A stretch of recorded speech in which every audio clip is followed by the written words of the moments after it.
जैसा कि आप जानते हो, भारत में लाइन एंड स्टाफ टॉपिक जो आपने पढ़ा होगा पेपर बेबली गाइड में, यहाँ पर आपको लाइन के अलग क्रम मिलेंगे जो वर्टिकल राष्ट्रपति से नीचे चलाया है। राष्ट्रपति, प्रधानमंत्री, मंत्रालय, विभाग, क्षेत्रीय कार्यालय, ये सब लाइन कॉन्स्टिट्यूट करता है। और जो स्टाफ जो हुआ वह जो उनके बगल अगल में निकलते हैं, जो जैसे राष्ट्रपति मैंने आपको पिछले क्लास में बताया था कि प्रेसिडेंट होते हैं। प्रेसिडेंट के नीचे जो चेन ऑफ कमांड बनता है, वो उसके चेन ऑफ कमांड में कौन हो रहा है? पीएम। पीएम के नीचे मिनिस्टर्स होंगे, कैबिनेट बोलिए, कैबिनेट। कैबिनेट के नीचे काउंसिल ऑफ मिनिस्टर हो गया। काउंसिल ऑफ मिनिस्टर्स ही मैंने आपको बताया था कि बहुत सारे मिनिस्ट्री होते हैं। मिनिस्ट्री के नीचे डिपार्टमेंट होते हैं। डिपार्टमेंट के नीचे डायरेक्टरेट होते हैं। तो ये जो डिपार्टमेंट डायरेक्टरेट, ये नीचे जो वर्टिकल चला गया है ना, इसे हम लोग क्या बोलते हैं? लाइन एजेंसी हो गई। ये जो है लाइन एजेंसी है, डायरेक्टरेट। डायरेक्टरेट के नीचे फील्ड ऑफिस होता है, समझ रहे? जैसे पुलिस डायरेक्टरेट नाम सुना होगा आपने, डीजी ऑफ पुलिस होता है ना। तो मैक्सिमम ऑर्गेनाइजेशन आपका डायरेक्टर वगैरह जितना है सब लाइन ऑर्गेनाइजेशन में आते हैं। और इधर जो उसके जो दाएं तरफ जो जा रहा है, ये जो हुआ आपका, ये जो हुआ, ये जो कंस्टिट्यूट करेगा, इधर जो भी जाएगा ये किसको कंस्टिट्यूट करेगा? ये सब स्टाफ को कंस्टिट्यूट करेगा। तो इसका हो गया जिसको हमने बताया था सेंट्रल सेक्रेटरी। जितने मंत्रालय है, सबका जो विभाग है, सबके टोटलिटी को हम लोग क्या बोलते हैं? सेंट्रल सेक्रेटेरिएट बोलते हैं। अगर आप दिल्ली जाते हैं, बस सोचते हैं सेंट्रल सेक्रेटेरिएट के नाम पर कोई एक बिल्डिंग होगा, तो नहीं, उस टोटलिटी को सेंट्रल सेक्रेटेरिएट कहते हैं। लेकिन जब कैबिनेट सेक्रेटेरिएट ढूंढेगा तो मिल जाएगा आपको। कैबिनेट सेक्रेटेरिएट होगा, एक बिल्डिंग होगा, एक परिसर होगा, समझ रहे हैं, जहाँ पर कैबिनेट का अपना सेक्रेटरिएट सेक्रेटेरिएट होगा। फिर उसी तरह से आपको पीएमओ भी मिल जाएगा, समझ रहे? पीएम, तो सेंट्रल सेक्रेटेरिएट में अगर देखा जाए तो पीएमओ वगैरह सब आ जाते हैं। क्योंकि सेंट्रल स्टेट सेक्रेटेरिएट जैसे पटना में है, उसी तरह दिल्ली में है जो, उसको हम लोग क्या बोलते हैं? सेंट्रल सेक्रेटेरिएट क्या। आजकल तो मैं कहीं गया था, अभी देख रहा था, पंजाब गया था, तो वहां देख रहा है डिस्ट्रिक्ट सेक्रेटेरिएट मेरे को मिला। डिस्ट्रिक्ट सेक्रेटेरिएट बड़ा अजीब टाइप का लगा कि डिस्ट्रिक्ट सेक्रेटेरिएट भी होता है, लेकिन डिस्ट्रिक्ट सेक्रेटेरिएट भी था। अरे तो डिस्ट्रिक्ट सेक्रेटेरिएट, तो आप यहाँ पर स्टेट सेक्रेटेरिएट, सेंट्रल सेक्रेटेरिएट आज हम लोग डिस्कस करते हैं। सेंट्रल सेक्रेटेरिएट वर्चुअली होता क्या है, इसमें कौन होते हैं और इसका काम क्या है, दैट इज मोर इम्पोर्टेंट। ठीक है, तो आपने देखा पीएम के जो कार्यालय होता है उसको हम लोगों ने पीएमओ कहा, जिसका काम विशुद्ध रूप से पीएम को उनके कार्यों में सहायता करना होता है।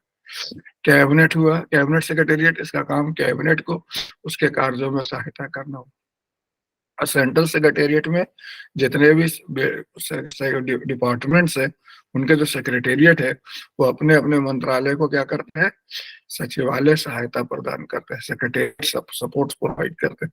तो उसी पर भी हम लोग का आज का है सेंट्रल सेक्रेटेरिएट का। तो हम लोग अभी देखते हैं सेंट्रल सेक्रेटेरिएट मतलब टोटलिटी को कहते हैं। जैसा आपने बताया कि ये जो है मतलब central secretariat is totality of central ministry and department. जितना भी केंद्र स्तर पर मंत्रालय है, विभाग है, उस टोटलिटी को हम लोग क्या बोलते हैं? सेंट्रल सेक्रेटेरिएट कहते हैं।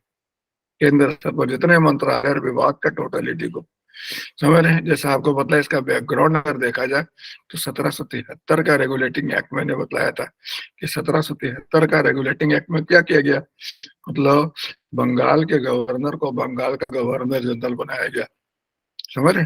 और शेष दो गवर्नर को उसके अधीनस्थ रखा गया। गवर्नर जनरल जो बंगाल के थे, उसके सहायता के लिए 4 विभागों का सचिवालय बना। प्रत्येक विभाग का एक सचिव था और एक मुख्य सचिव पद का ये प्रावधान था। तो मुख्य सचिव वर्चुअली उस अपॉइंटमेंट उस समय नहीं हुए, वो 1799 में हुए, जो वेलेस्ली द्वारा मतलब मुख्य सचिव का नियुक्त किया गया। समझ रहे, यानी कि मुख्य सचिव पद जो अभी राज्य में आप देखते हो, यह शब्द की उत्पत्ति कहाँ हुई थी? केंद्र स्तर पर हुई थी, लेकिन ब्रिटिश काल में ही ये पद जो है केंद्र से घसक गया और राज्य में अपना लिया गया। समझ रहे, so this GH Barlow, Barlow थे संभवतः पहला मुख्य सचिव बने थे। भी देखते हैं कौन है, यहाँ पता लगेगा। अब ये देखिए बहुत इंपॉर्टेंट चीज है कि वर्चुअली मैंने आपको बतलाया था कि आर्टिकल 77 जो आप देखते होंगे, इसके तहत कार्यकारी पुनर्गठन का अधिकार है। जैसा कि आप जानते हो, केंद्र सरकार के सभी कार्य किसके नाम संपन्न होते हैं?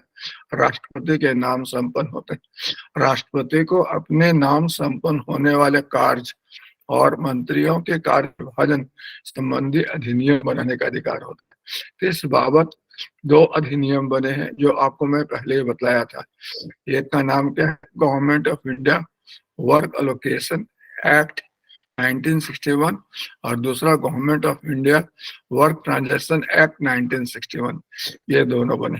क्लियर है? There is no confusion. ये 2 अधिनियम, एक से कार्य विभाजन किया गया है और एक से कार्य संचालन किया गया। क्लियर है? तो सचिवालय में आप देखोगे, पूरा सचिवालय में मतलब जितने मंत्रालय और विभाग हैं, सबका ढांचा लगभग एक ही जैसा होता है। समझ रहे हैं?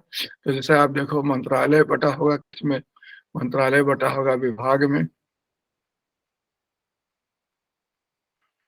और विभाग में आप देखोगे कि वर्चुअली जो सचिवालय का ढांचा होगा वह 2 वर्ग में बटा होगा। एक को हम लोग कहते हैं ऑफिसर और एक को कहते हैं ऑफिस। मतलब एक में अधिकारी लोग होते, कल आपको मैं बतला रहा था, और एक में ऑफिस होता है जिसका सेक्शन अफसर वगैरह जिसके हिस्से होता है, ऑफिस हुआ। समझ रहे? तो जो अधिकारी वर्ग जिसको ऊपर में रहता है और कार्यालय नीचे रहता है, ऑफिस नीचे रहता है। अधिकारी वर्ग में कौन कौन आता है? सबसे ऊपर तो सचिव रहेंगे जो विभाग का प्रधान होंगे। विभाग के प्रधान को क्या बोलेंगे? सचिव कहेंगे। उसके सहायता के लिए क्या होगा? उसमें कभी कभी आप देखोगे विभाग चूंकि बड़ा होता है तो अकेले सचिव के अकेले एडिशनल सेक्रेटरी को भी अपॉइंट कर दिया जाता है, विशेष सचिव को अपॉइंट कर देता है। समझ रहे? तो इस तरह से आप देखोगे 2-3 होते हैं। फिर उसके नीचे क्या होता है? आपका संभाग होता है। तो संभाग को हम लोग क्या कहते हैं? विंग्स कहते हैं। और उसका प्रधान कौन होता है? ज्वाइंट सेक्रेटरी होता है। लेकिन कभी कभी बड़ा संभाग रहा तो उसमें भी एडिशनल सेक्रेटरी और स्पेशल सेक्रेटरी को लगाया जा सकता है। समझ रहे? फिर संभाग बटा होता है डिवीजन में। समझ रहे? प्रभाग जिसको कहते हैं। तो प्रभाग का प्रधान कौन होता है? डिप्टी सेक्रेटरी होता है। और कुछ जो विभाग होते हैं उसमें मंत्रणा वाले कार्य के साथ सूत्र कार्य होते हैं, तो वहां पर उसको डायरेक्टर कहते हैं। तो डायरेक्टर दोनों काम कर रहा होता है। तो डायरेक्टर जो है वह लाइन पद हो गया, सेक्रेटरी स्टाफ पद हो गया। लेकिन कहीं कहीं डायरेक्टर का नाम रहता है, यानी इसके हिस्से दोनों काम दे दिया जाता है। फिर प्रभाग बटा होगा शाखा में, जिसका प्रधान क्या होगा? इसका प्रधान होगा अंडर सेक्रेटरी, हिंदी में अवर सचिव कहते हैं। हमारे ये ऑफिस होता है, ऑफिसर हो गया।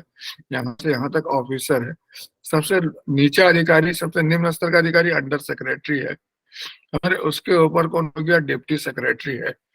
उसके ऊपर ज्वाइंट सेक्रेटरी है और उसके ऊपर सेक्रेटरी है।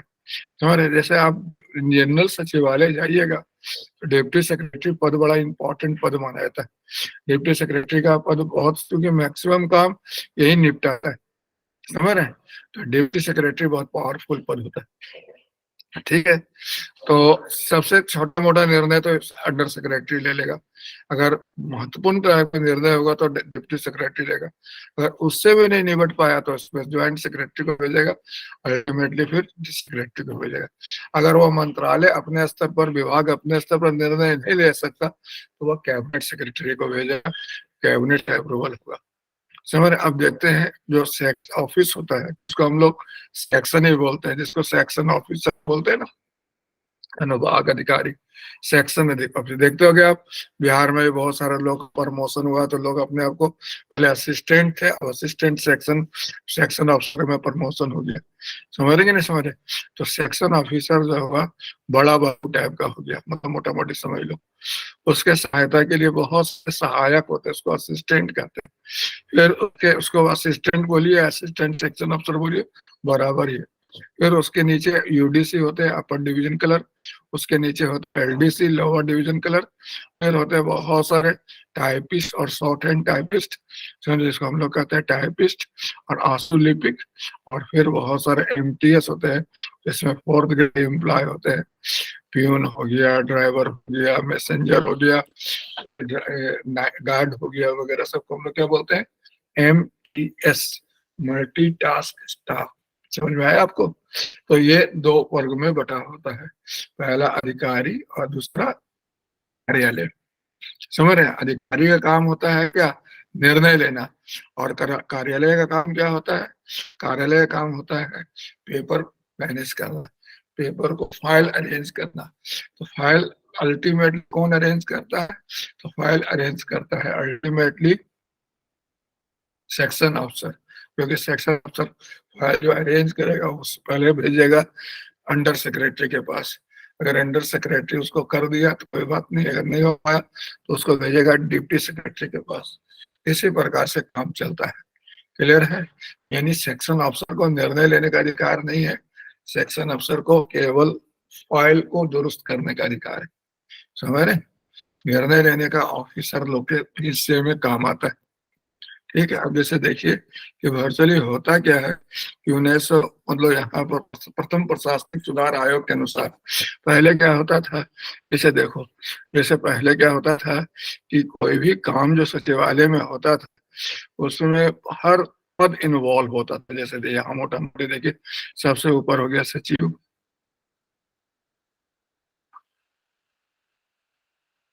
फिर सचिव से नीचे हो गया संयुक्त सचिव,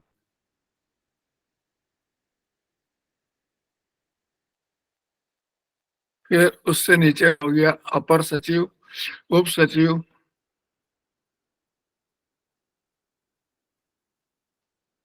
फिर उससे नीचे हो गया अवर सचिव, ये हो गया ऑफिसर का ग्रेड। फिर उसके नीचे हो गया अनुभाग अधिकारी, जो सेक्शन ऑफिसर कहते हैं। फिर उसके नीचे असिस्टेंट हो गया,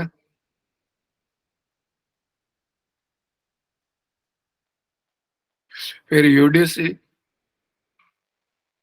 फिर एलडीसी। तो जैसे होता क्या है कि वर्चुअली हर, जैसे दिल्ली में जाइएगा, जितने मंत्रालय और विभाग हो गए, समझ रहे हैं, तो हर मंत्रालय और विभाग में देखिएगा कि एक रिसेप्शन होगा। मतलब रिसेप्शन और समझ, इसको कहते हैं स्वागत कक्ष। तो जितना भी लेटर वहीं पहुंचता है और जितना भी लेटर होता है वहीं से निकलता है। समझ रहे? तो यहाँ पर देखिए रिसेप्शन होगा, समझ रहे? और रिसेप्शन में सबसे ऊपर कौन होगा, सेक्शन अफसर होगा वहां बैठा हुआ। समझ रहे हैं? आप जाइएगा तो पास भी वही बनाएगा, दूसरा आदमी को अधिकार नहीं होता है। सेक्शन अफसर हो गया। समझ रहे हैं? इसको जरा से हटाते हैं। तो स्वागत कक्ष हुआ, स्वागत कक्ष में कौन हुआ, तो स्वागत कक्ष में हो गया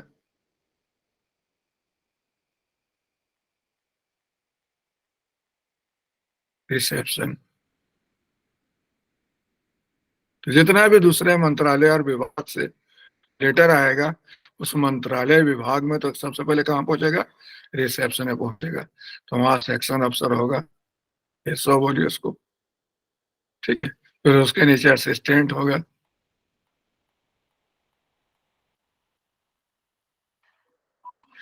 फिर उसके नीचे यूडीसी होगा,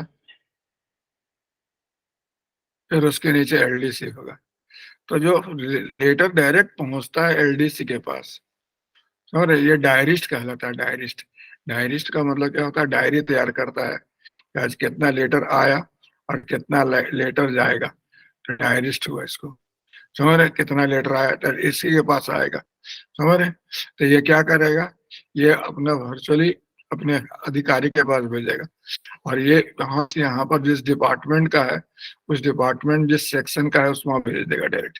समझ रहे हैं? जैसे एक मिनिस्ट्री में बहुत सारे डिपार्टमेंट होते हैं, और एक डिपार्टमेंट में बहुत सारे विंग्स होते हैं, तो जिस लेवल का विषय रहेगा उस वहीं पे भेज देगा। तो जितने भी मंत्रालय से, जितने भी दूसरे मंत्रालय और विभाग से लेटर आ रहा है, समझ रहे हैं, सब यहीं पहुंच रहा है। समझ, और जितना भी लेटर जाएगा सब यहीं से जाएगा। मतलब इन लोग डायरेक्ट अपने नहीं भेजेंगे, सब यहीं से भेजेंगे। क्लियर? सबसे पहले एलडीसी के पास पहुंचेगा, एलडीसी रिसीव करेगा, फाइल में मेंटेन रखेगा और अपने सेक्शन अफसर तक भेजेगा, और सेक्शन अफसर जहां जिस डिपार्टमेंट का वहां भेज देगा। अब होता क्या, आपको बतलाया कि सपोज कीजिए सबसे ऊपर हो गया सेक्रेटरी, समझ रहे हैं, उसके बाद हो गया ज्वाइंट सेक्रेटरी, फिर हो गया डिप्टी सेक्रेटरी, फिर हो गया आपका असिस्टेंट सेक्रेटरी, फिर उसके बाद हो गया आपका सेक्शन अफसर, फिर असिस्टेंट,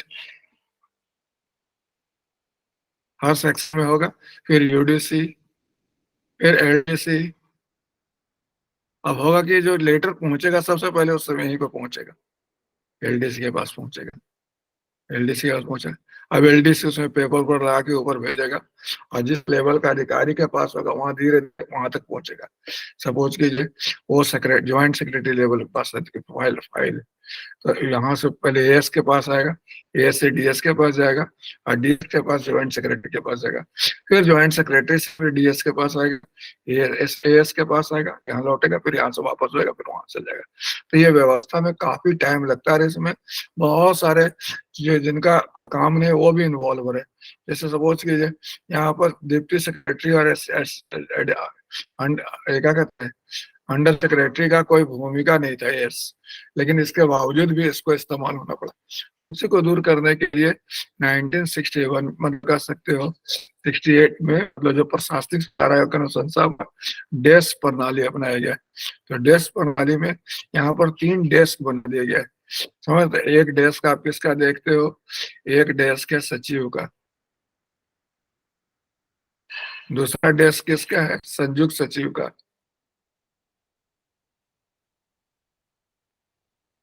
नहीं, पहला डेस्क संयुक्त सचिव का होता है, डेस्क सचिव। हाँ, ये पहला डेस्क हो गया, सचिव का डेस्क नहीं होता। दूसरा डेस्क हो गया आपका अवर सचिव का, उप सचिव का, और तीसरा डेस्क हो गया आपका सचिव अवर सचिव का। 3 डेस्क। तो जो सेक्शन अफसर होता है, देख रहे हैं आप, ये जो सेक्शन अफसर है ना, पहले ही तय कर लेगा कि यह मामला किस देश का है, ये संयुक्त सचिव स्तर का है या डिप्टी सेक्रेटरी स्तर का या सेक्शन अफसर का है। इसमें देखिए डेस्क सिस्टम में एक चीज और देखिए, जैसे देखिए सचिव के नीचे संयुक्त सचिव हुआ, तो संयुक्त सचिव का जो डेस्क बना है उसमें कौन है, एक पद को छोड़ दिया गया है, यानी संयुक्त सचिव के डेस्क में उप सचिव नहीं होगा, उसको छोड़ के बनाया गया, अपर सचिव हो गया, अवर सचिव और अनुभाग हो गया। फिर आप देखिए जो अब सचिव का जो डेस्क होगा उसमें अवर सचिव नहीं होगा, अनुभाग अधिकारी होगा और सहायक होगा। उसी प्रकार आप देखोगे अवर सचिव के डेस्क में सेक्शन अफसर नहीं होगा, बल्कि सेक्शन सहायक होगा और यूडीसी होगा। हर एक पद को लेवल जंपिंग टाइप का किया गया ताकि काम को जल्दी से निपटाया जाए। तो जैसे होता क्या है कि रिसेप्शन से जो लेटर क्लासिफाई होता है उसे समय तय कर दिया जाता है कि किसके पास भेजना है। समझ रहे कि नहीं? हमारे अगर संयुक्त सचिव का है तो सीधे संयुक्त सचिव के पास जाएगा। समझ रहे? अगर सपोज कीजिए वो डिप्टी सेक्रेटरी का मामला तो सीधे डिप्टी सेक्रेटरी के पास जाएगा। और अगर सपोज कीजिए वो अवर सचिव तक का मामला है तो, क्योंकि हर आदमी का अधिकार फिक्स होता है, पावर फिक्स है। सपोज कीजिए सेक्शन अफसर का खर्च मतलब अंडर सेक्रेटरी को 500 करोड़ रुपए तक का खर्च करने का अनुमति देने का अधिकार है, डिप्टी सेक्रेटरी को 1000 करोड़ रुपए तक का खर्च करने का अनुमति देने का अधिकार है। हमारे ज्वाइंट सेक्रेटरी को 3000 करोड़ रुपए तक का खर्च करने का अधिकार, खर्च करने का अनुमति देने का अधिकार। अब है क्या कि अगर मामला 3000 करोड़ का है तो फिर इस सबके पास गुजरने से कोई फायदा नहीं, सीधे इसी के पास डायरेक्ट जाएगा, यहीं से निपट के वापस अपना वहां चला जाएगा। तो इसी को हम लोग डेस्क कहते हैं। डेस्क प्रणाली में सचिवालय में सचिव को छोड़कर बाकी जो अधिकारी हैं उनका डेस्क बनाया गया है। और उस डेस्क में उस अधिकारी अगले अधिकारी को छोड़कर बाकी 2 अधिकारी को डेस्क में शामिल किया गया है। समझ रहे थे? पहला डेस्क हुआ संयुक्त सचिव का, जिसमें अगले अधिकारी यानी उप सचिव को छोड़कर अवर सचिव और अनुभाग अधिकारी को रखा गया है। दूसरा डेस्क उप सचिव का, जिसमें अगले अधिकारी यानी अपर सचिव अवर सचिव को छोड़कर अनुभाग अधिकारी और सहायक को रखा गया। और तीसरा डेस्क अवर सचिव का, जिसमें उस अनुभाग अधिकारी को छोड़ दिया गया और सहायक और यूडीसी को रखा गया। और फाइल सीधे वहीं जाता है जिस लेवल का अधिकारी का होता है, और वहीं से लौटकर वो वापस चला जाता है। तो इसी को हम लोग डेस्क प्रणाली कहते हैं। समझ में आया आपको? हेलो, समझ रहे हैं? तो 3 डेस्क बना है, तो तीनों डेस्क से फाइल आता है, फिर उससे लौट जाता है। चलिए, ये जो अधिकारी होता है रिसेप्शन वाला, वो ये भी तय कर देता है कि जो फाइल आता है उसमें अर्जेंट जवाब देना है कि सामान्य जवाब देना है। तो सामान्य के लिए कोई समय सीमा नहीं होता है, और अर्जेंट के लिए 1 महीना के अंदर उसका जवाब देना होता है। तो समय सीमा उसमें फिक्स कर देता है, स्टार कर देता है, तो पहले निपटता है, और जो जनरल टाइप का वो अपने हिसाब से निपटता है। क्लियर है? सो दिस इज बेसिकली, सचिवालय में आप जाइएगा तो बहुत बड़ा व्यवस्था देखने को मिलता है। अरे बहुत सारे अधिकारी कर्मचारी काम करते हैं। कृषि मंत्रालय शास्त्रीय भवन में है, उसका रेल मंत्रालय, प्रतिरक्षा मंत्रालय, सब में जाइएगा तो जैसे बिल्डिंग में घुसिएगा सबसे पहले रिसेप्शन ही मिलेगा, और वहीं आपको अपना परिचय देना पड़ेगा, फिर वो आपका पास बनाएगा, तभी आप ऊपर जा सकते हैं जिससे मिलने के लिए। फिर उससे वो बात करेगा, फिर आपका पास बनाएगा, फिर आपको उस ऑफिसर से या जिससे मिलने की अनुमति मिलेगी, नहीं तो बाहर से ही निपटा देगा। तो जितने भी अंदर सेक्शन है और या डिपार्टमेंट्स है, ये विंग्स है या फिर डिवीजन है, सबका लेटर अल्टीमेटली रिसेप्शन में पहुंचता है, रिसेप्शन से ही सब जगह जाता है। और बाहर से जितने लेटर्स आते हैं सब पहले रिसेप्शन में आते हैं, फिर वहीं से फिर जहाँ जहाँ जाना होता है वहां जाते हैं। समझ रहे? तो बड़ा इंपॉर्टेंट है। तो सचिवालय का कार्य व्यवहार को स्मूथ बनाने के लिए डेस्क प्रणाली लागू किया गया। अब तो बहुत सारा, आजकल तो ऑनलाइन अरेंजमेंट हो जाने से बहुत सारा तब्दीली हो गया है। समझ रहे हैं? आजकल सब जगह ऑनलाइन ही चलने लगा। अब हम लोग देखते हैं वर्चुअली कि ये जो है आपका क्या काम करता है, भूमिका क्या है, सचिवालय का भूमिका क्या है। तो मैंने आपको बताया था, कोई भी सचिवालय उसकी भूमिका तो आप 2 वर्गों 4 वर्गों में तो आप कहीं बिना सोचे समझे बांट सकते हैं। तो 4 वर्ग में कौन कौन हो गया? पहला, वहां तक नहीं, यहाँ तक 4 हो गया। पहला हो गया स्टाफ एजेंसी, यानी मंत्रणा देने का काम करता है। फिर कोई भी चीज प्रारंभ करने वाला काम करता है, फिर तालमेल बैठाने वाला काम करता है, फिर पर्यवेक्षण करने वाला काम करता है। यानी जो मंत्री जी ने निर्णय ले लिया, उस निर्णय को लागू करवाना है क्षेत्रीय कार्यालय से, उस पर नजर कौन रखता है? सचिवालय रखता है, वो पर्यवेक्षण करता है। समझ रहे हैं? तो पहला काम हुआ मंत्रालय को सचिवालय सहायता देना। दूसरा, मंत्रालय और विभाग में कुछ क्षमता बढ़ाने के लिए, कुछ सुधार लाने के लिए, कुछ नयापन इंट्रोड्यूस करना। और जितने एजेंसी है, इंटर और इंट्रा, इंट्रा का मतलब अंदर में, और इंटर मतलब दूसरे विभागों के साथ तालमेल बैठाए रखना। और फिर जो निर्णय लिया गया है उसको का तामील करवाना। ये अगर सचिवालय के काम को हम लोग चाहें तो 3 वर्गों में बांट सकते हैं केंद्रीय सचिवालय का। एक काम होगा जिसको हम लोग कहते हैं सामान्य कार्य, जो नीति रिलेटेड कार्य हो गया। दूसरा कार्मिक कार्य, कर्मचारी से संबंधित कार्य हो गया। और चौथा फाइनेंस कार्य, वित्तीय कार्य।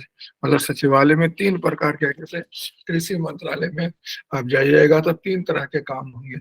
एक होगा कृषि से रिलेटेड काम होगा, कृषि के नीति को लागू करने वाला। दूसरा, कृषि मंत्रालय में जितने कर्मचारी काम करते हैं उनके कार्मिक कार्य होंगे। फिर कृषि मंत्रालय में जितना लेन देन वित्तीय कार्य होगा, वेतन और भी जितना उसी में होगा, वित्तीय कार्य रहेगा। तो सचिवालय के कार्य को हम 3 वर्गों में बांट सकते हैं, और भूमिका को 4 वर्गों में बांट सकते हैं। तो पहला भूमिका, जिससे पीएमओ पर भी लागू होता है। पीएमओ का पहला काम हो गया मंत्रणा देना। दूसरा, आरंभकर्ता विभाग थिंक टैंक की भूमिका निभाता है। थिंक टैंक समझते हैं? थिंक टैंक का मतलब सोचने विचारने वाला काम करता है। क्योंकि आप जानते हो सचिवालय में जितने होते हैं सब सीनियर लोग होते हैं, आईएएस अधिकारी होते हैं, काफी ब्रेन यहीं पर काम करता है।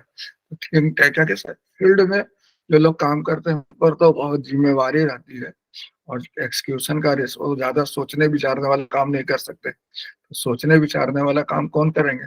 सचिवालय ही करेगा। तो थिंक टैंक की भूमिका निभाएगा। समझ, नया नया विचार, नया नया तरीका, कैसे काम को और बेहतर बनाए, इस दिशा में काम करेगा। समझ, इन जनरल अगर सचिवालय की भूमिका कार्य को देखे तो सचिवालय काम क्या करता है बताइए। तो सचिवालय का काम देखिएगा, पहला काम हो गया कि ये जो है मंत्री जी को नीति निर्णय लेने में सहायता देता है। नीति प्रक्रिया में मंत्री जी को सहायता देना, to assist minister in policy matters. दूसरा क्या होता है? To formulate law and regulation, नियम और अधिनियम बनाना। और तीसरा क्या होता है? क्षेत्रीय योजना बनाना और कार्यक्रम बनाना। समझ रहे? चौथा क्या होता है? वित्तीय नियंत्रण रखना। पांचवा क्या होता है? क्रियान्वयन पर पर्यवेक्षण और नियंत्रण रखना। छठा क्या होता है? नीतियों में समन्वय करना और व्याख्या करना जहाँ दिक्कत हो। फिर क्षमता संवर्धन के पहल करना। फिर मंत्री जी को संसदीय जवाबदेही के निर्वहन में सहयोग देना। इनफैक्ट जितना भी प्रश्न काल में मंत्री जी से प्रश्न पूछा जाता है, मंत्री जी उसका उत्तर तैयार नहीं करते हैं, बल्कि सचिवालय में आ जाता है, और जो मंत्री के जो सचिव हुए, कार्यालय हुए, वो उसका तैयार करता है। समझ रहे? मंत्री तो आके केवल पढ़ देते हैं, आंसर तैयार करता है अधिकारी, हमारे सचिवालय के अधिकारी लोग तैयार करते हैं। समझ रहे? तो ये 7-8 कार्य मैंने बताया।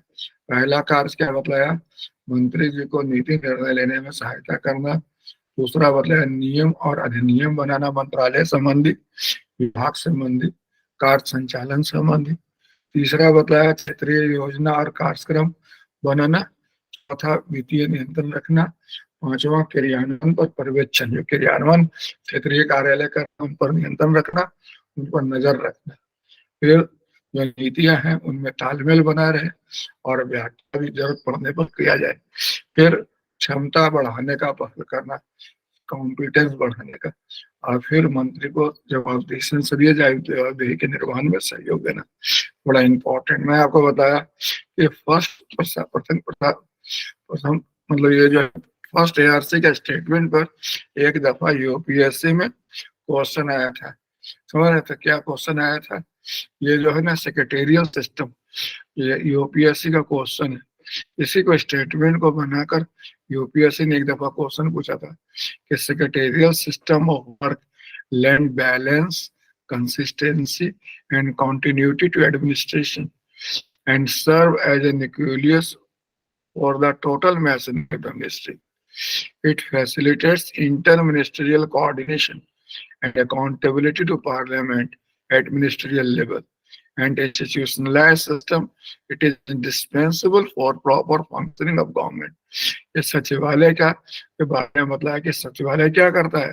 प्रशासन में संतुलन, स्थायित्व और निरंतरता बनाए रखने में मदद करता है। केंद्रीय तंत्रिका के रूप में कार्य करता है।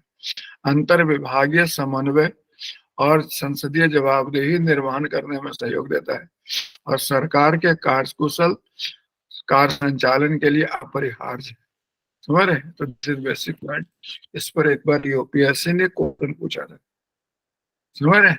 आपको मैंने बताया कि सचिवालय में जो अधिकारी काम करते हैं, समझ रहे, उसका आपको कार्य का तरीका बताया कि टेन्योर सिस्टम, ये डे सिस्टम के बारे में थोड़ा देर पहले बताया। फिर टेन्योर सिस्टम का मतलब क्या होता है? टेन्योर सिस्टम का मतलब होता है काल अवधि प्रणाली। 1905 में शुरू किया। ये किसके द्वारा शुरू किया गया? टेन्योर सिस्टम इसके द्वारा शुरू किया, कर्जन के द्वारा शुरू किया गया। हमारे इसमें होता क्या है कि कर्मचारियों का ट्रांसफर होता है। समझ रहे हैं? जो इसमें जो कर्मचारी काम करने के लिए आते हैं, निश्चित अवधि तक काम करने के लिए आते हैं, फिर उनको भेज दिया जाता है फील्ड में। क्लियर है? तो दिस इज बेसिक पॉइंट। मतलब क्या होता है यहाँ पर बहुत इंपॉर्टेंट टेन्योर सिस्टम का मतलब होता है कि ज्वाइंट सेक्रेटरी हुआ, डिप्टी सेक्रेटरी हुआ, असिस्टेंट सेक्रेटरी, एडिशनल सेक्रेटरी, सबका काम का एक निश्चित पीरियड होता है। उतने अवधि तक काम करते हैं, फिर उनको अपने क्षेत्र में जाना पड़ता है, फिर क्षेत्र से मुख्यालय आना पड़ता है। इस पर आना जाना अदला बदली होता रहता है। मतलब अगर सपोज कि केंद्र के कर्मचारी क्षेत्र में ना जाएंगे, क्षेत्र के कर्मचारी मुख्यालय क्षेत्र सचिवालय नहीं जाएंगे, तो दोनों एक दूसरे के वास्तविक स्थिति को नहीं समझ पाएंगे।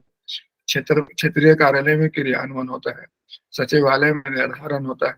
तो निर्धारण करने वाले को सचिव क्रियान्वयन की जानकारी हो और क्रियान्वयन करने वाले को निर्धारण की जानकारी हो। तो ये तारतम्यता बनाए रखने के लिए 1905 में लॉर्ड कर्जन ने टेन्योर सिस्टम लागू किया, और इसके तहत सचिवालय में जितने पद है सबका एक निश्चित पीरियड निर्धारित किया कि वो इतने फील्ड में आईएएस अधिकारी होते हैं, क्षेत्रीय अधिकारी होते हैं, उनको एक निश्चित अवधि तक सचिवालय में जाकर सेवा देना होता है, फिर वो टेन्योर पूरा करने के बाद लौट जाता है। क्लियर है? और ये जो स्प्लिट प्रणाली है ये भी इम्पोर्टेंट चीज है। स्प्लिट प्रणाली जो है ये आपका स्वीडिश प्रणाली, स्वीडन से लिया गया है भारत में। इसमें क्या होता है, जैसे देखिए निर्देशालय और सचिवालय दोनों अगर एक जगह स्थित है तो उसको कंबाइंड कहते हैं, और दोनों अलग अलग है तो उसको स्प्लिट सिस्टम कहते हैं। इंग्लैंड में आप देखिएगा ना, सचिवालय और निदेशालय एक ही जगह होता है, लेकिन भारत में क्या किया गया, सचिवालय और निदेशालय अलग होता है। सचिवालय अलग है, निदेशालय अलग है। तो सचिवालय आप देखिएगा दिल्ली में नॉर्थ ब्लॉक, साउथ ब्लॉक वगैरह वगैरह में, और निदेशालय सबका अलग, कोई वहां से 100 किलोमीटर दूर, कोई 5 किलोमीटर दूर, कोई 10 किलोमीटर दूर, अलग अलग लोकेटेड। तो इसी को हम लोग स्प्लिट सिस्टम कहते हैं। स्प्लिट समझते हैं, पृथक्करण, मतलब निर्धारण का तंत्र और क्रियान्वयन का तंत्र अलग अलग हो तो उसको स्प्लिट सिस्टम कहते हैं, और जो एक ही जगह हो तो उसको हम लोग कॉम्बाइंड सिस्टम कहते हैं। इंग्लैंड में कॉम्बाइंड सिस्टम है, भारत में स्प्लिट सिस्टम है। और भारत में व्यवस्था कहाँ से लिया गया, स्वीडन से लिया गया। हमारे कि नहीं हमारे, क्लियर है? So this is the basic. Tenure system के बारे में बतलाया, कर्जन द्वारा 1905 में शुरू किया। और डेस्क प्रणाली के बारे में बताया गया कि वो जो है ब्रिटेन से दिया गया है, जिसमें डेस्क बनाया गया है और उस हिसाब से काम किया जाता है। मतलब जिस फाइल लेवल का उसी लेवल पर डायरेक्ट भेजा जाता है ताकि वहां से काम निबट जाए, अगर आवश्यक रूप से उसको विभिन्न चरणों में गुजरना ना पड़े जिससे कि विलंब होता। वैसे भी सचिवालय में अगर आपको जाने का मौका मिलता हो या उसके कार्य व्यवहार से काम करने का मौका मिलता हो, तो आप जो फील्ड में बैठे हुए कोई आपके अधिकारी कर्मचारी उनसे बात करिएगा तो पता लगेगा कि सचिवालय में बहुत तरह का दिक्कत देखने को मिलता है। सबसे बड़ा दिक्कत क्या होता है, रेड टेपिज्म, लाल फीताशाही। समझ रहे कि नहीं समझ रहे? लाल फीताशाही बहुत, एक एक फाइल लटका हुआ है, एक छोटे छोटे एंट्री के लिए, सिग्नेचर के लिए, अप्रूवल के लिए, मतलब मामलों को लटकाने की प्रवृत्ति। समझ रहे हैं? ये बहुत सचिवालय में बड़ा कॉमन होता है। और ब्रिटिश मतलब कह सकते हो शासन का विरासत में एक ये भी हमें मिला, रेड टेपिज्म, मामलों को नियम कानून के नाम पर लटकाने की प्रवृत्ति। समझ रहे? फिर दूसरा क्या होता है, मतलब अनावश्यक कार्यों में इन्वॉल्वमेंट। सचिवालय का मेन काम है नीति निर्धारण करना, समझ रहे, लेकिन सचिवालय देखोगे कि नीति निर्धारण काम कम और प्रोटोकॉल काम में ज्यादा लगा हुआ है। एक ये भी बहुत बड़ा दिक्कत होता है, ये जो काम नहीं करना है उसी काम में ज्यादा है, और जो काम करना उस काम पे नहीं रहता है। देखिए सचिवालय में साम्राज्य निर्माण की प्रवृत्ति होता है, एम्पायर बिल्डिंग टेंडेंसी, अपने आप को साम्राज्य समझना, सम्राट समझना, समझ रहे, फैलने की प्रवृत्ति होती है अपने अधिकारों के ज्यादा। अच्छा, आज जमाना है विशेषज्ञता का, व्यवसायिकता का, और सचिवालय का कार्य व्यवहार है औपनिवेशिक, इसलिए इसमें क्या होता है, व्यवसायिकता और विशेषज्ञता नहीं होता है, पुराने ढांचे से काम कर रहा होता है। फिर समन्वय का भी अभाव होता है और संचार का भी अभाव होता है, फिर क्षेत्रीय कार्यालयों के साथ, दूसरे विभागों के साथ प्रॉपर संचार नहीं है, समन्वय नहीं है। फिर कर्मचारी जड़ता का मतलब क्या हुआ, जो कर्मचारी जहाँ है वही जड़े जमे हुए, समझ रहे कि नहीं समझ रहे? जो फील्ड में है, फील्ड में है, जो क्षेत्र में है। देख रहे पिछले दिनों बहुत ऐसा देखने को मिला, जो दिल्ली गए, दिल्ली में पड़े हुए हैं, बिहार में आ ही नहीं रहे।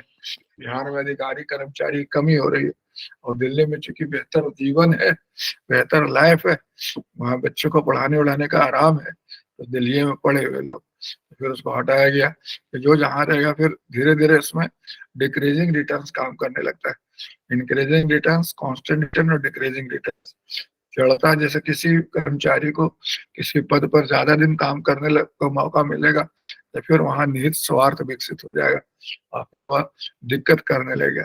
फिर लेट्स मॉडर्नाइजेशन, आज के तारीख में ये तो बहुत हद तक दूर हो गया। आज की तारीख में आज हर जगह कंप्यूटराइजेशन, आईसीटी का एप्लीकेशन लागू किया गया है।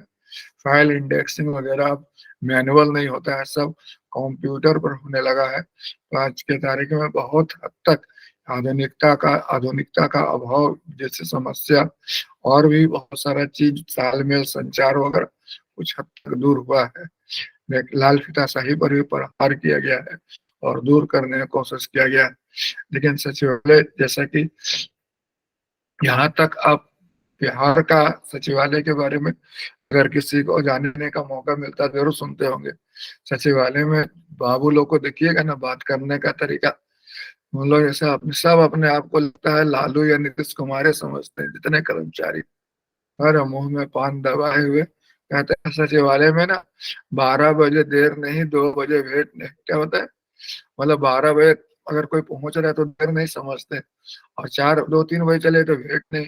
ये सब बाहर से आते थे, अपना निकल लिए, ट्रेन पकड़ के निकल लिए, तो मतलब मुश्किल से 2-3 घंटा के लिए ऑफिस में रहते थे। अदरवाइज मैक्सिमम इधर चाहे उधर, या तो लेट आए और पहले ही निकल लिए। 12 बजे से पहले भेंट नहीं, अब 2 बजे के बाद भेंट नहीं होगा, ऐसा जनरली जनरली होता था सचिवालय में। अब तो खैर बहुत सुधार हो गया है। आज के तारीख में एंट्री भी होता है, मतलब, और प्रेजेंटेशन भी अच्छा कंप्यूटर सिस्टम के तहत होता है। इसमें कब जब आप ऑफिस आते हैं तब आपको एंट्री करना होगा, जब आप लॉग इन लॉग आउट वाला, तो उस हिसाब से अब थोड़ा सा सुधार हुआ है काफी। समझ रहे हैं? मेरे को याद आता है कि सचिवालय में पहले इन जनरल बाहरी आदमी को घुसने का अलाउ नहीं। मतलब आप जैसे कोई, आपको कोई पर्सनल काम से भी जाना है तो पहले वहां पर जाइए, काउंटर पर रिसिप्ट पास बनाइए तब जाइए। और पास वाला सेक्शन भी बहुत कम देर खुलता है, ज्यादातर बंदे रहता है। तो होता क्या था, कर्मचारी लोग, जो सिपाही सिक्योरिटी गार्ड वाला रहता है, कोई गया हाथ में 10 रुपया रखे हुए, सिपाही जी को हाथ में साइड से थमाया और निकल लिया। सचिवालय में ऐसा बहुत देखने को मिलता है। फिर पिछले दिनों उसमें चेंज किया गया, अब व्यवस्था सुधारा गया है बहुत हद तक, लेकिन अभी भी है वही सब लचर पचर व्यवस्था तो देखने को, लेकिन केंद्र में वैसा नहीं मिलेगा। दिल्ली का सचिवालय में आपको खासतौर पर सेंट्रल सेक्रेटेरिएट में बहुत टाइट और सिक्योरिटी रहता है, और उस तरह से आप पैसा वैसा देकर अंदर नहीं जा सकते। आपको प्रॉपर पास बनेगा, अधिकारी से बात किया जाएगा, आपका सिक्योरिटी चेक जांच होगा, तभी आपको ऊपर जहाँ टेबल है वहां भेजने की अनुमति मिलेगी। यहाँ उतना आसान नहीं है, लेकिन हाँ, लाल फीताशाही चाहे और भी more involvement in routine activity, empire building tendency सब अभी भी है बहुत हद तक।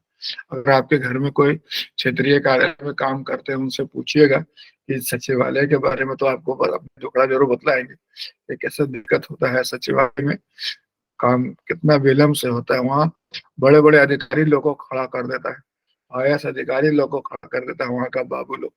बहुत इस मामले में खतरनाक होता है, जहाँ तक मेरी जानकारी है।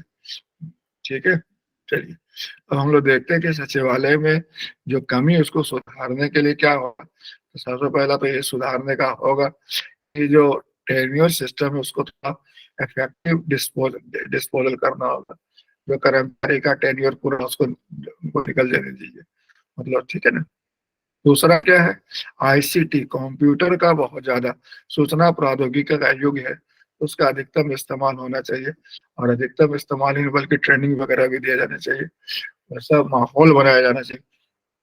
फिर सूचना प्रबंध प्रणाली, एमआई सिस्टम, ऐसा होता क्या है कि ये बहुत कॉमन होता है, इतने सारे फाइल होते हैं, उतने सारे रिकॉर्ड्स होते हैं, तो फिर उनमें मिस होने का चांस होना, या फिर डिसऑर्गेनाइज होने का चांसेस होता है। तो उसको मैनेज करने के लिए सूचना प्रबंध प्रणाली कारगर हो सकता है। फिर मतलब साझा प्रशिक्षण, जैसे विभिन्न विभागों के कर्मचारी को, मुख्यालय और क्षेत्रीय कार्यालय के कर्मचारी को एक साथ प्रशिक्षण देने से भी बहुत सारा जो डेडलॉक है, बहुत सारा जो गतिरोध है वो दूर हो सकता है। और सिस्टम ऑडिट का मतलब जो सचिवालय में कार्यक्रम होता है उसका समय पर ऑडिट होते रहना चाहिए, देखते रहना चाहिए कि कार्यक्रम ढंग से हो रहा है या नहीं हो रहा है, कहाँ कहीं गुंजाइश है सुधार का, वैसा उसमें इंट्रोड्यूस करना चाहिए, तब ताकि व्यवस्था दुरुस्त बना रहे। तो आजकल इंटरनल ऑडिट, सिस्टम ऑडिट वगैरह बहुत पॉपुलर हो गया, इस्तेमाल हो रहा है। तो आज के तारीख में सचिवालय पूरी तरह आईटी लेस्ड है, हमारे कंप्यूटर के आधार पर काम करता है और बहुत हद तक अपनी बहुत सारी समस्या का वर्कआउट किया है हमारे। और आज के तारीख में मतलब MIS, हर मिनिस्ट्री का अपना MIS सिस्टम है, हर डिपार्टमेंट में सूचना प्रौद्योगिकी का इस्तेमाल किया गया है। मतलब लाल फीताशाही पर बहुत हद तक कंट्रोल किया गया, टाइम लिमिट निर्धारित किया गया है, सिस्टम ऑडिट वगैरह भी अब रेगुलर काम हो रहा है या होता है। तो इस तरह से अब धीरे धीरे सचिवालय बेहतर काम कर रहा है और सचिवालय के काम करने का ही नतीजा है कि मंत्रालय बेहतर काम कर रहे हैं। मंत्रालय बेहतर काम करने का मतलब हुआ नीति प्रक्रिया दुरुस्त चल रही है और काम बेहतर ढंग से जनता को लाभ जो मिलना चाहिए मिल रहा है। तो निश्चित सचिवालय जो होता है ना, अब मतलब प्रशासन में संतुलन बनाए रखता है, मंत्री जी को संसदीय जवाबदेही के निर्वहन में सहयोग देता है, नीति प्रक्रिया को दुरुस्त करता है, क्रियान्वयन पर नजर रखता है और इस प्रकार प्रशासन के लिए अपरिहार्य है और हमारे नीति प्रक्रिया के लिए मतलब कह सकते हैं केंद्रीय तंत्रिका के बाद ही। तो बट नेचुरल है, सचिवालय का भूमिका बहुत इंपॉर्टेंट है। केंद्रीय सचिवालय पर कोई क्वेश्चन तो मिला नहीं, आपको मिला है सचिवालय और सचिवालय और निदेशालय के विवाद मतलब बीच में विवाद जो है ना जनरली निदेशालय पढ़ाएंगे ना तब उस पर डिस्कस करेंगे। जरा निदेशालय का भी एक दिन क्लास लेंगे, फिर आपको बतलाएंगे कि निदेशालय सचिवालय में डिबेट क्या विवाद होता है। समझ रहे कि केंद्रीय सचिवालय पर जो स्टेटमेंट जो फर्स्ट ARC का था ना, जो आपको बतलाया निरंतरता, संतुलन, स्थायित्व प्रदान करता है, उस पर एक दफा UPSC में क्वेश्चन आया था। अदरवाइज जनरल स्टाफिंग पर आजकल क्वेश्चन नहीं आता है। आजकल बहुत सारा नए नए मुद्दे जो आ गए ना, उसी पर क्वेश्चन ज्यादा आता है। लेकिन as being student of public administration आपको ये जानकारी तो होना ही चाहिए केंद्रीय सचिवालय किसको कहते हैं, प्रधानमंत्री कार्यालय किसको कहते हैं, मंत्रिमंडलीय सचिवालय कहते हैं किसको है। जनरली केंद्रीय सचिवालय के नाम पर सबको कंफ्यूजन हो जाता है कि केंद्रीय सचिवालय का मतलब होगा एक बड़ा सा बिल्डिंग होगा, लेकिन नहीं, वहाँ पूरे क्लस्टर को केंद्रीय सचिवालय कहा गया। हमारे बहुत सारे बिल्डिंग उसमें है और सबका अपना अपना व्यवस्था है और सब भारत सरकार अधिनियम 1961 के तहत रेगुलेट होते हैं, फंक्शनिंग करते हैं। क्लियर है? आज मैंने आपके साथ एक टॉपिक डिस्कस किया, कल कुछ और टॉपिक के साथ डिस्कस करूंगा सर, और देखते हैं क्या और आगे हो सकता है। ठीक है, एक क्वेश्चन है सर, एक क्वेश्चन है कि प्रधानमंत्री सचिवालय जो केंद्रीय सचिवालय संगठनों में सबसे छोटा है, मंत्रिमंडल सचिवालय से भी बड़ा हो गया है, मंत्रिमंडल मतलब कि सचिवालय से भी बड़ा हो गया है, विवेचना कीजिए तथा देश के प्रशासन पर प्रधानमंत्री के कार्यालय की भूमिका एवं प्रभाव का विश्लेषण कीजिए। बट नेचुरल आपको मैंने क्या बताया, चलिए भारत में 3 ही पद है जो सबसे दमदार होते हैं, केंद्र में PM, राज्य में CM और जिला में DM, ये होता है ना। तो बट नेचुरल है कि ये जो है ये 3 तो PM, CM और DM। तो PM जो होता है केंद्रीय प्रशासन में, इसका कार्यालय को हम लोग क्या बोलते हैं, PMO बोलते हैं। हमारे इससे छोटा सा विभाग है लेकिन बहुत पावरफुल होता है। क्यों? क्योंकि इस मंत्रालय, इसका पहली बात तो ये जान लीजिए कि प्रधानमंत्री के कारण ये पावरफुल है। प्रधानमंत्री जितना पावरफुल होगा ये इतना पावरफुल होगा। प्रधानमंत्री अगर कमजोर पड़ गया तो ये भी कमजोर पड़ गया, लेकिन प्रधानमंत्री अगर मजबूत है तो ये भी मजबूत होगा। एकदम इंदिरा गांधी के काल में या जितने पावरफुल प्रधानमंत्री थे उस समय पर पीएमओ भी बहुत पावरफुल था। तो अगर प्रधानमंत्री का कंट्रोवर्सी है तो पीएमओ भी कंट्रोवर्शियल हुआ था। अब ये बता रहे कि ये वर्चुअली चुनी है, यहाँ पर आप अंदर जाकर देखिएगा ना तो इसके एकदम पैरेलल गवर्नमेंट है, पैरेलल सिस्टम मतलब समझते हैं, हर मंत्रालय विभाग पर इसका नजर रहता है। समझ रहे कि नहीं समझ रहे? क्योंकि आपको मैंने बताया कि भारत में पार्लियामेंट्री सिस्टम है, तो पार्लियामेंट्री सिस्टम को हम लोग क्या बोलते हैं, कैबिनेट सिस्टम, और कैबिनेट सिस्टम को भी हम लोग क्या कहते हैं, पीएम सिस्टम। तो ये वर्चुअली बहुत इंपॉर्टेंट है कि मतलब हम लोग का जो शासन प्रणाली है, अब तो भारत में ये बड़ा इंटरेस्टिंग चीज देखने को मिलता है। मतलब ये मतलब बहुत अच्छे परिवर्तन तो नहीं माना जाएगा, लेकिन वही वास्तविकता है कि भारत में पीएम सिस्टम जो है, पीएम का जो कद आज के तारीख में है, ये कुछ जरूरत से ज्यादा बड़ा हो गया। और आप देखते होंगे चाहे राजस्थानीय चुनाव हो चाहे राज्य का चुनाव हो, और इस सब में अकेले पीएम के नाम पर ही चुनाव लड़ा जाता है कि नहीं? और देखिए हो सकता है आने वाले दिनों में यूपीएससी में क्वेश्चन आएगा मोदी की गारंटी पर, पक्का क्वेश्चन आएगा, हमारे जीएस में आएगा कि पीएम की गारंटी क्या होता है वगैरह वगैरह। हमारे कि नहीं हमारे, तो इसको आने वाले दिनों में क्वेश्चन तो पक्का बनेगा। तो क्योंकि ये दर्शा रहा है कि कितना ज्यादा सत्ता का केंद्रीकरण हो गया, नहीं हो गया केंद्रीकरण? अभी देखिए 3 राज्य का चुनाव हुआ, तीनों राज्यों का मुख्यमंत्री का कौन चूज करेगा, तो पीएमओ चूज किया है कि नहीं? वहां के विधायक को चूज करना नहीं है बल्कि पीएम चूज करेंगे। हमारे के नहीं हमारे, यस सर। अभी बहुत सत्ता का आज के तारीख में केंद्रीकरण को ज्यादा हो गया है हमारे। इसका 2 कारण है, मतलब एक ही कारण कहा सकता है, वो है प्रधानमंत्री का अपना व्यक्तित्व। इन्होंने पूरा व्यवस्था पर पूरा अपना प्रभाव इतना बना रखा है कि मंत्री चाहे संतरी सब जो है सब उनके सबऑर्डिनेटेड टाइप का काम करे। अगर अभी आप देखिए भारत में जितने विश्व में जितने कार्यपालक है, अमेरिका का राष्ट्रपति ले लीजिए, रूस का जो पुतिन है उनको ले लीजिए, चाइना का, तो उसके समकक्ष भारत का प्रधानमंत्री आगे आज के तारीख में नहीं होता है। जबकि वैसे कहा जाता है संसदीय लोकतंत्र दक्षात्मक लोकतंत्र का प्रधान होता है, अमेरिका का राष्ट्रपति ज्यादा पावरफुल होता है।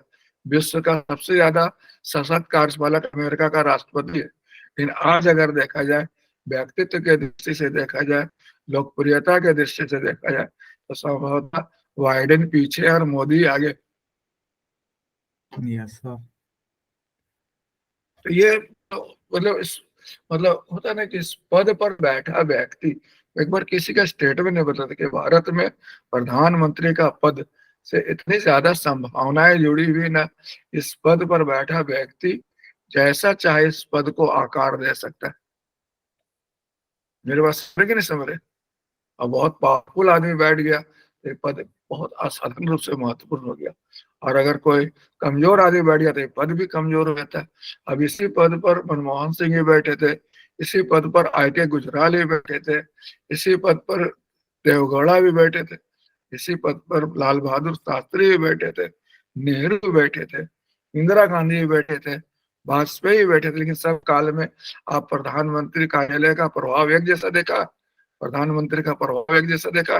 नहीं, सब में अलग अलग रहा। डिपेंड किया व्यक्ति कैसा था, शख्सियत कैसा था, और स्थिति कैसा था, है कि नहीं? तो this is the basic point, ये बहुत इंपॉर्टेंट। क्लियर है? तो ठीक है।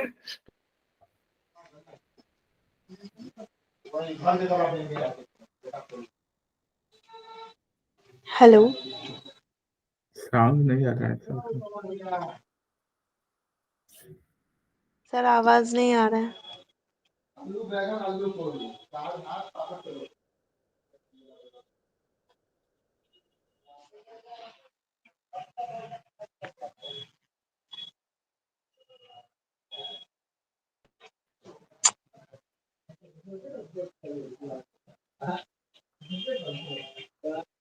हेलो, आवाज आ रही है? Yes sir. मैंने क्या बोला, शरीर में जो है केंद्रीय तंत्रिका होता है जिसको नर्वस सिस्टम कहते हैं, आकार में तो बहुत छोटा होता है लेकिन सेंट्रल भूमिका निभाता है कि नहीं? वही हाल है प्रधानमंत्री का। केंद्रीय तंत्रिका टाइप का है, छोटा है लेकिन है बहुत खतरनाक, समझ रहे हैं, बहुत ही इफेक्टिव हो जाते हैं। सबको ताल में बैठाना, सबको लेके चलना, समझ रहे हैं, तो इसलिए पावरफुल। ठीक है, तो हम लोग मिलते हैं कल अपने टाइम पर किसी और टॉपिक के साथ। Okay sir. ओके सर, ठीक, thank you sir. Welcome welcome.